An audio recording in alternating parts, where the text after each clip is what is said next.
Hola, bienvenidos. Esta es la jornada de acompañamiento para el examen complexivo en la materia de estática. Veremos lo que son los temas leyes de equilibrio y máquinas simples. Recordamos que estática es la rama de la mecánica que estudia el conjunto de fuerzas que actúan sobre un mismo cuerpo para que éste permanezca en equilibrio. Fuerza es la medida de interacción entre cuerpos y simbólicamente se le escribe con F, y matemáticamente es un vector, a la cual se le grafica como una flecha. Ejemplos de fuerza tenemos el peso, la normal, el rozamiento. Aquí existe el rozamiento estático y el rozamiento cinético, y también existe la tensión y la fuerza elástica como las más usuales. Es muy importante identificar y graficar correctamente las fuerzas para visualizar el resultado de las interacciones entre cada una de ellas.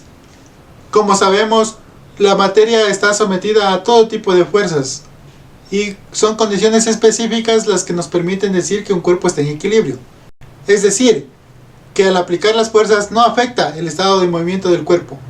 Puede estar en reposo, en velocidad constante o girando. La primera condición de equilibrio que tenemos es la de traslación. Se dice así porque la fuerza neta que actúa sobre el cuerpo se anula. Esto quiere decir que no logra mover al cuerpo de donde se encuentra.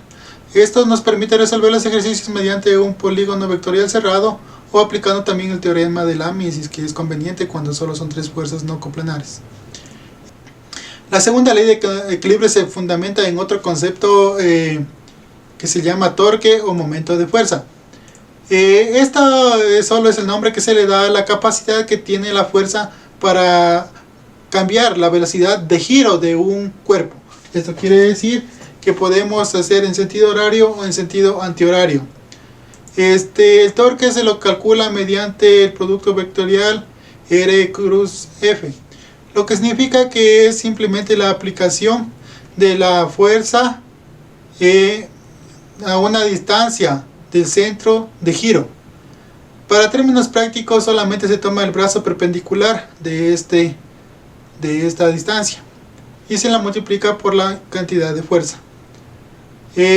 Podemos tener el sentido positivo si es de forma antihoraria y sentido negativo si es de forma horaria. Ahora sí podemos enunciar la segunda condición de equilibrio o equilibrio de rotación, que simplemente es cuando un cuerpo no gira al aplicarle las fuerzas. El torque resultante es cero. Estas dos condiciones de equilibrio se aplican a los cuerpos y prácticamente se evidencia en las máquinas simples. ¿Qué son las máquinas simples?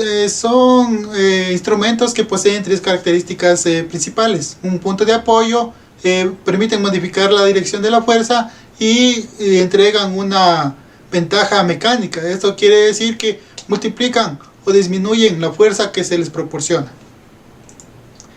Ejemplos de este tipo tenemos la palanca, la polea, el torno, el plano inclinado, el tornillo, la cuña y muchos más. La palanca es la más sencilla de todas estas máquinas. Simplemente consta de una barra rígida sobre la que se puede mover a través de un punto de apoyo. Tenemos aquí una gráfica donde tenemos que el señor está aplicando una fuerza, en este caso antihoraria, y la resistencia actúa con una fuerza horaria y están apoyadas en el fulcro o punto de apoyo. Y para calcularla tenemos la siguiente fórmula, donde obviamente se igualan los torques de cada fuerza. Cotidianamente podemos ver, por ejemplo, palancas como un playo, una carretilla, unas pinzas, y que son son diferentes tipos de palanca. Simplemente cambia el punto de apoyo. Ahora, otra máquina simple es la polea, que es una rueda que permite girar sobre un punto fijo. Esta cambia la dirección de la fuerza y sentido. En este caso aquí la resistencia cambia la dirección. Si cambiamos el ángulo de tensión podemos poner otra dirección de fuerza. Los módulos son obviamente iguales. Las poleas tienen la ventaja de que se pueden combinar y pueden resultar en aparejos, los cuales son muy útiles ya que se puede disminuir o aumentar la fuerza. Y por último tenemos un plano inclinado. Como vemos en la gráfica, es un plano que está inclinado respecto a un plano horizontal. También se calcula los momentos mediante la siguiente fórmula. Ahora resolveremos un ejercicio con la primera ley de equilibrio para afianzar los conocimientos. El ejercicio dice lo siguiente: determinar la tensión en el cable en el plano inclinado de superficie lisa para que el bloque de 640 newtons de peso permanezca en equilibrio, sabiendo además que alfa es igual a 30 grados y teta es igual a 37 grados. Calcule el valor de todas las fuerzas que interactúan sobre el bloque. Ok, procedemos a ver entonces los datos e incógnitas. En primer lugar resalta que es liso, entonces no tiene rozamiento. Seguido el peso del bloque sería 640 newtons. Alfa es 30 grados y teta 37 grados. Y como dice que está en equilibrio, entonces la sumatoria de fuerzas es 0. Es decir, no se traslada. Entonces tenemos que analizar las interacciones que ocurren aquí. En primer lugar tenemos el peso, que sería la fuerza que atrae la Tierra. En segundo lugar sería la tensión, que es debido a la cuerda.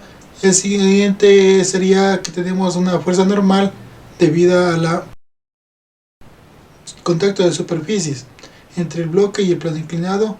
Y por último, entonces no tenemos fuerza de rozamiento, por lo que la superficie es lisa.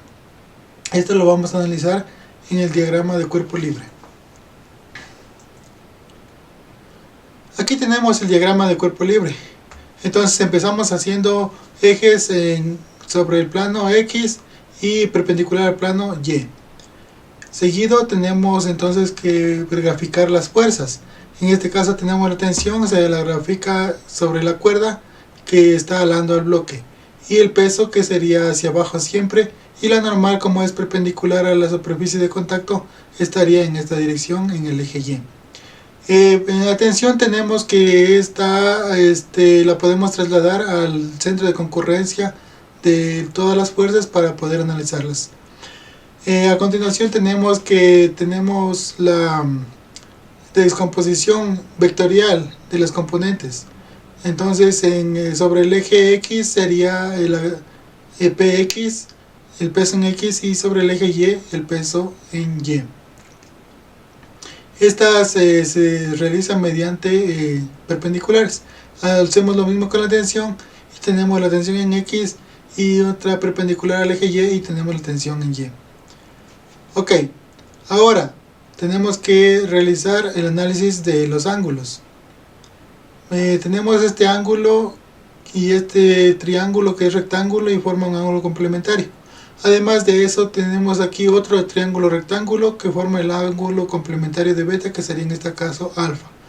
Como ya tenemos este ángulo que es alfa mismo, entonces nos interesa saber el triángulo vectorial que se forma, que en este caso sería el triángulo formado por el peso y el peso en Y. De igual manera tenemos que analizar el triángulo vectorial que se forma por el ángulo teta, que sería la tensión y la tensión en X. Con esto ya tenemos dos triángulos rectángulos y podemos aplicar las leyes de los senos y cosenos. En este caso, ¿qué tenemos?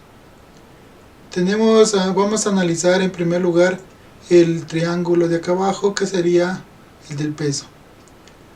Entonces, como tenemos aquí por ejemplo el ángulo alfa, y al frente tenemos que sería el peso en X, porque se lo puede trasladar al vector.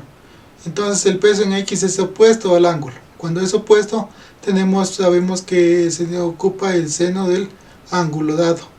Entonces para el ángulo de alfa tenemos que el peso en X está dado por el vector P por el seno del ángulo, que sería en este caso 30.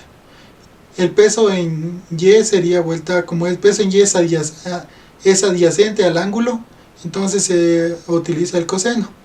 Entonces el peso en Y sería igual al peso por el coseno del ángulo.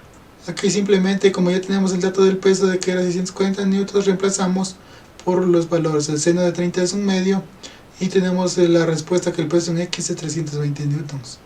El peso en Y igualmente es 640 por raíz de 3 sobre 2 y vamos a tener el peso en Y que es 320 raíz de 3 newtons. Para el otro ángulo hacemos similar, analizamos el ángulo 37 grados, sería teta. En X tenemos que es adyacente, entonces se ocupa el coseno del ángulo teta, que sería en este caso coseno de 37. Y para Y, como está opuesto, sería el seno del ángulo teta, que sería el seno de 37. Como no tenemos el valor de t todavía, entonces le dejamos en esas dos ecuaciones para seguir ayudándonos más adelante. Ahora ya tenemos entonces el diagrama de cuerpo libre y tenemos graficadas las componentes rectangulares. Entonces nos faltaría analizar el equilibrio. Como está en equilibrio, la sumatoria de fuerzas es 0 tanto en X como en Y. En X la tensión, como está a la derecha, es positiva y el peso en X, como está a la izquierda, es negativa. Lo plasmamos acá. Despejando tenemos que son iguales, por obvias razones. Entonces, como ya tenemos los datos, simplemente tendremos que sustituir para despejar que tenemos la tensión igual a 425 newtons. Sería la tensión de la cuerda. Ahora nos bastaría sacar la tensión de la normal. Entonces analizamos que las fuerzas sobre Y sería la tensión en Y más de la normal y como está hacia abajo el peso en Y sería negativo.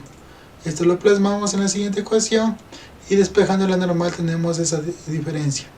Simplemente reemplazamos los datos y alcanzamos el valor que la normal tiene, 299,25 newtons. Con esto quedaría solucionado el ejercicio y simplemente decir que se necesitan 425 newtons de que la cuerda esté templada para que se mantenga el cuerpo en equilibrio.